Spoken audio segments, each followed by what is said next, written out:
Hello, my name is Samantha Brasher-Godsey, and today I will be discussing the topic of environmental sustainability in public libraries. Before we get started, I would like to take a moment to briefly introduce myself.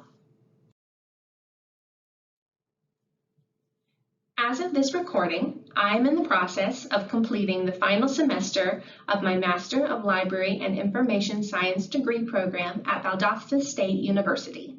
Prior to pursuing my MLIS degree, I received a Bachelor of Science in Environmental Stewardship from the University of Montevallo in 2016.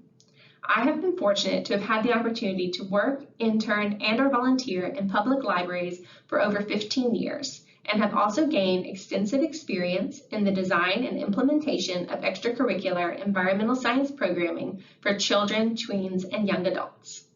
Combining the specific knowledge and practical experience acquired throughout the course of both my under- and postgraduate studies, this presentation is designed to provide insight into why I believe public libraries should adopt sustainability as an organizational priority, as well as practical suggestions for how to translate the idea of sustainability into action within your own public library. First things first, let's take a moment to address two key questions, the answers to which will serve as the foundation to my discussion of environmental sustainability in public libraries. First, what does the term sustainability actually mean?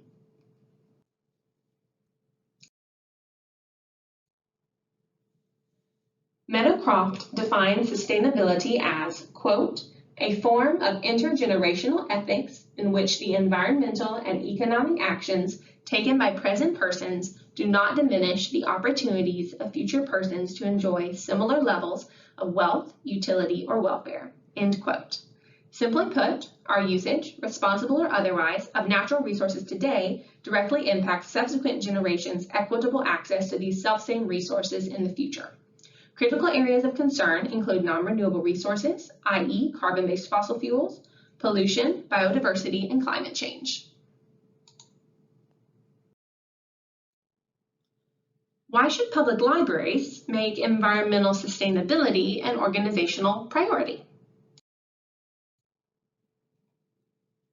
In 2019, the American Library Association, ALA, officially adopted, quote, sustainability as a core value of librarianship, committing to the triple bottom line framework for sustainability recommended by the ALA Special Task Force on Sustainability, end quote, which emphasizes the need for a balance between, quote, practices that are environmentally sound, economically feasible, and socially equitable, end quote. Public libraries, which are inherently community-oriented, have the unique ability to bring together seemingly disparate groups of people in one physical location through the provision of resources, services, and programs designed to meet the informational and recreational needs of both the many and the few, irrespective of age, gender, race, ethnicity, physical and/or mental ability, sexual orientation, religion, political affiliation, or socioeconomic status. As a result, public libraries are ideally positioned to advocate for environmental sustainability within the communities they serve, emphasizing the, quote, one thing we all have in common. We all live on planet Earth. We all rely on one another to have healthy air, clean water, and enough natural resources to help guarantee food security, economic vitality, and social equity. Sustainability in libraries can be manifested in myriad ways, from the design of the physical spaces we occupy to the types of programs and services that we offer. Public libraries have the potential to serve as a valuable resource for timely and reliable information regarding contemporary environmental issues. As the role of libraries and librarians continues to evolve, I strongly believe it is time that we step up and, if necessary, out of our comfort zones, lead by example, and advocate for environmental sustainability in the communities our libraries serve. One of the most significant ways in which public libraries can model environmental sustainability is by rethinking the ways in which the physical spaces inhabited by both patrons and staff are designed. For some, this may look like undertaking a full-scale renovation or constructing an entirely new library building. For others, however, a more economically attainable goal might be to install a community garden or to replace existing fluorescent lighting with energy-efficient, cost-saving LED light fixtures. For libraries actively engaged in planning for a renovation or the construction of a new library building, either to replace an existing building or to expand library service within the community, the U.S. Green Building Council, administrators of the Leadership in Energy and Environmental Design Certification Program, also known as LEED, provides a wealth of information regarding sustainable design, including how to set priorities based on your library's unique goals and financial situation. As a global leader in sustainable building certification, the standards set by LEED, encompassing virtually all areas of building construction, as well as long-term functionality, including, quote, site selection, energy conservation, reduction of water consumption, adequate disposal of waste material, and providing green information literacy, end quote, are both comprehensive and authoritative. Two examples of libraries which have embraced these standards are the Chicago Public Library and the Santa Monica Public Library. The Chicago Public Library, as of this recording, consists of 81 branches located throughout the Chicago metropolitan area. A remarkable number of the buildings within which these branches operate are LEED certified, owing to a set of construction standards developed by the City of Chicago in 2004, aptly named the Chicago Standard. Quote, developed to guide the design, construction, and renovation of municipal facilities in a manner that reduces operating costs and conserves energy and resources while providing healthier indoor environments, as well as the sustainable outfitting, operating, and maintaining of those facilities, end quote. Just a few examples of the Chicago Standard in action of the Chicago Public Library include the utilization of renewable energy sources, i.e. solar and/or geothermal, rooftop gardens, landscaping for stormwater filtration, built-in timers for both irrigation systems and interior lighting fixtures, and remotely monitored HVAC systems. In Santa Monica, the library has become, quote, a sustainable destination because of its unique combination of library programs, materials, and green architecture, end quote, according to Antonelli and McCullough. The library's successful completion of the LEED certification process and integration of all things green into its day-to-day activities has been enabled by its strategic partnership with the City of Santa Monica's Office of Sustainability and the Environment, OSE, which has, quote, allowed both departments and, by extension, the City of Santa Monica to further their goal of creating a sustainable community, end quote.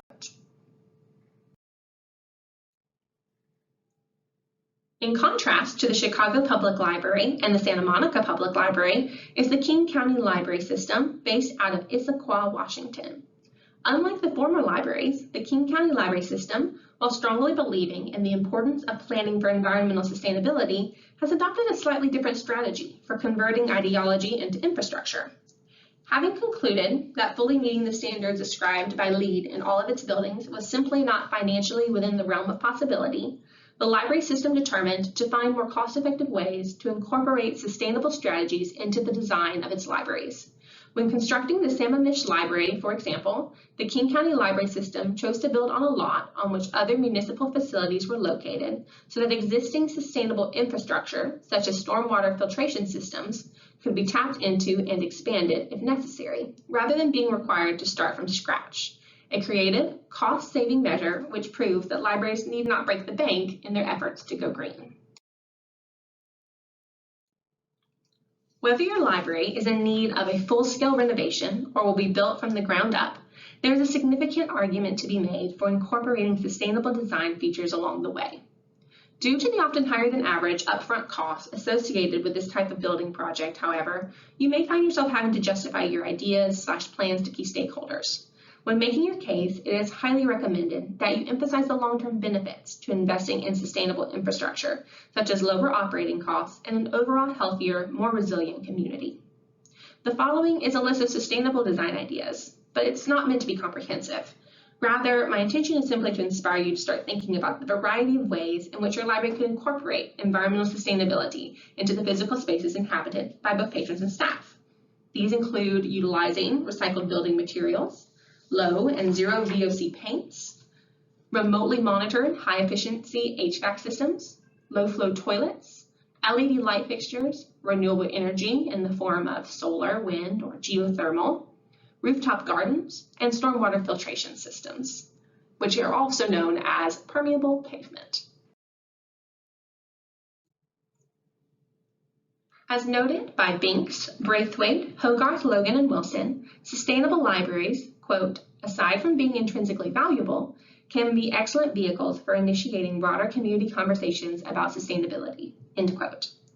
While rethinking the way our libraries are designed is an important step in the journey towards fully embracing environmental sustainability as an organizational priority, I'm happy to say there are so many other ways that public libraries can promote sustainability in their respective communities. The following programming suggestions are just the tip of the proverbial iceberg. Ranging from STEAM story times to climate science Q&As, public libraries are an ideal setting for sustainability-themed programming, providing patrons of all ages with a vast array of fun and innovative opportunities to engage in productive conversations about environmental sustainability. One of the things I've come to appreciate most about environmental education throughout my career has been how easily programs specifically designed for a limited target audience can often be tweaked to meet the needs of many. The following are two of my favorite examples of sustainability-themed library programs, both of which can be modified based on your library's unique geographic location, patron composition, and financial situation. When I say seed libraries, what exactly are you picturing? If a vintage card catalog overflowing with envelopes of heirloom watermelon and tomato seeds comes to mind, you are closer than you might think. The purpose of seed libraries is to, quote, contribute to both the preservation of seeds for future generations and the development of locally relevant and resilient seed stocks, end quote. What does that have to do with public libraries? Peak House argues that the mission of seed libraries, quote, is closely aligned with many of the traditional core values of public librarianship, including facilitating access, equity, lifelong learning, social justice, preservation and heritage, and community engagement, end quote. Equal parts environmental sustainability and community outreach, seed libraries present a unique and cost-effective opportunity for public libraries to invest in the future of their respective communities. So how exactly do seed libraries work, and what is required to get started? Generally, seed libraries are cooperatively managed by organizers, in this scenario, public library staff and library users. Initially, the library may want to purchase a variety of seeds from local and/or online distributors to stock their seed libraries. However, it is highly recommended that community donations also be solicited during this phase of development, both as a means of fleshing out the library's inventory and as a marketing strategy. As noted by Peak House, quote, a good number of seed libraries have adapted their old card catalogs to become storage units for their seeds. Others use baskets, jars, or similar types of containers that are set up along shelves, quote, in designated areas of the library. Once fully established, a well-managed seed library should ideally be self-sustaining. When library users check out seeds, they should be encouraged to only take as many seeds as they actually need, and to return any unused and/or newly collected seeds at the beginning or the end of the growing season. Seed swaps may also be organized so that users are encouraged to continue to donate any unwanted seeds to the library for the benefit of the community. In support of these activities, libraries should collect books about seed saving, as well as hosting library programs and events in which these skills can be cultivated. While, quote, not a prerequisite for participation, libraries with staff members experienced in gardening, growing from seed, and saving seed are certainly at an advantage when endeavoring to establish a seed library. Thankfully, several longstanding seed libraries have developed and made available electronically a wealth of resources, end quote, which may be drawn upon by all public libraries interested in investing in their communities through the provision of a seed library. Another fantastic way to promote sustainability through library programming is to invest in community gardens. Overby notes that community gardens enable libraries to, quote, turn information literacy programs into gardening activities for youth and children in the community, which serve to expand the vocabulary of children and young adults and their awareness about their environment, end quote. Research suggests that community gardening initiatives and programs sponsored by public libraries may have a significant positive impact for at-risk youth by improving, quote, children's outlook and behaviors, where they begin to better their communities and the environment, end quote. The scale of community gardens can readily be adapted to meet the needs of various types of libraries, and maintenance responsibilities may be offset by volunteers within the community, ranging from teens to retirees. Quote, in time, responsibility and accountability for the actual garden could shift away from the library staff altogether, end quote. The type of garden cultivated should be based on what the library hopes to accomplish in terms of educational opportunities.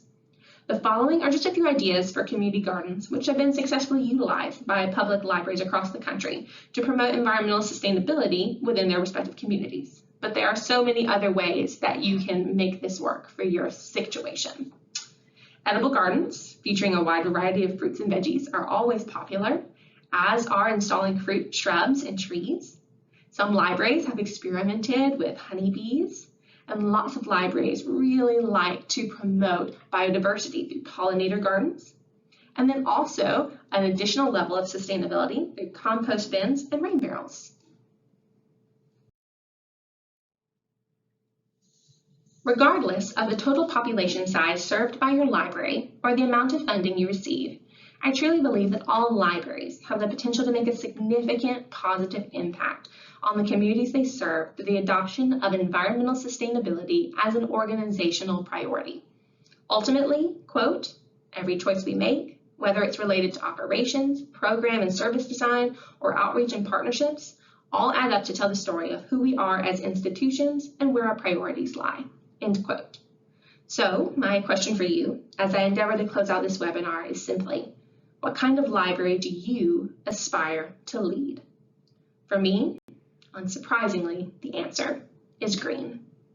Thank you all so very much for watching.